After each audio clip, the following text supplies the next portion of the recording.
अस्सलाम वालेकुम रहमतुल्लाहि व बरकातुहू।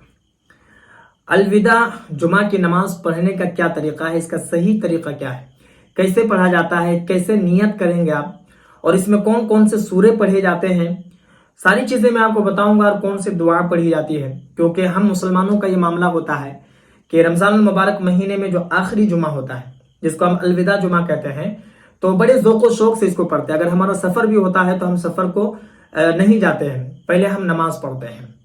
तो देखिए, मैं आपको बताऊं कि आप इस बात को अच्छे से जान लें कि अलविदा की जो जुमा हम कहते हैं, आखिर क्यों कहते हैं।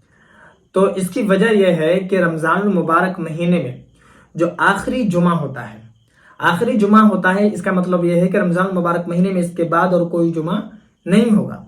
तो इसलिए हम इसको अलविदा जुमा कहते हैं कि हम इस जुमा को, इस दिन को अलविदा कर रहे हैं। यानी कि अब हमारी जिंदगी में एक साल से पहले ये जुमा नहीं आएगा रमज़ान मुबारक महीने में, क्योंकि साल में एक बार आता है।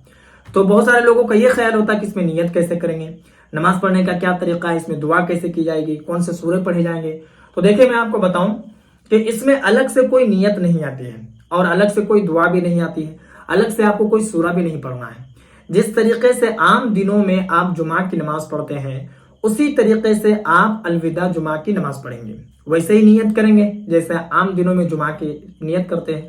वही दुआ करेंगे जो आपके दिल में ख्याल होता है, जैसे आप करना चाहते हैं, जो मांगना चाहते हैं, वही तमाम सूरतें पढ़ेंगे जो कुरान मुकद्दस में है। ठीक है, इसके लिए अलग से कोई बनकर नहीं आया है। तो उम्मीद है आपको बातें समझ में आ गई होगी। अब यहाँ पर एक बात मैं आपको ये भी बता दूं कि बहुत सारे लोगों का ये ख्याल होता है कि जो हमारी माँ बहनें होती है, वो चाहती है कि हम भी अलविदा जुमा की नमाज पढ़ें। तो देखिए, मैं आपको बताऊं, अलविदा जुमा पढ़ें या फिर किसी भी दिन की जुमा की नमाज पढ़ें, हम लोगों के दरमियान औरतों के लिए जुमा की नमाज नहीं है। तो इसलिए औरतें जो हैं वो जोहर की नमाज पढ़ेंगे। जैसे और दिनों में जोहर की नमाज पढ़ती है, उसी तरीके से अलविदा जुमा के दिन भी वो जोहर की ही नमाज पढ़ेंगे। हाँ, एक बात मैं आपको ये भी बता दूं कि इस जुमा में कितनी रकात पढ़ेंगे, तो ये भी बात आप जान लीजिए कि इसके लिए अलग से कोई नमाज भी नहीं आती है।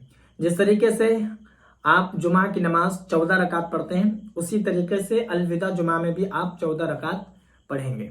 ठीक है, मैं उम्मीद करता हूं कि मेरी बात आपको समझ में आ गई होगी। बाकी अगर आपके मन में कोई और सवाल हो या फिर कोई डाउट हो तो आप कमेंट पर मुझे ज़रूर बताएं। बाकी अगर नए हैं चैनल पर तो चैनल को भी ज़रूर सब्सक्राइब कर लें।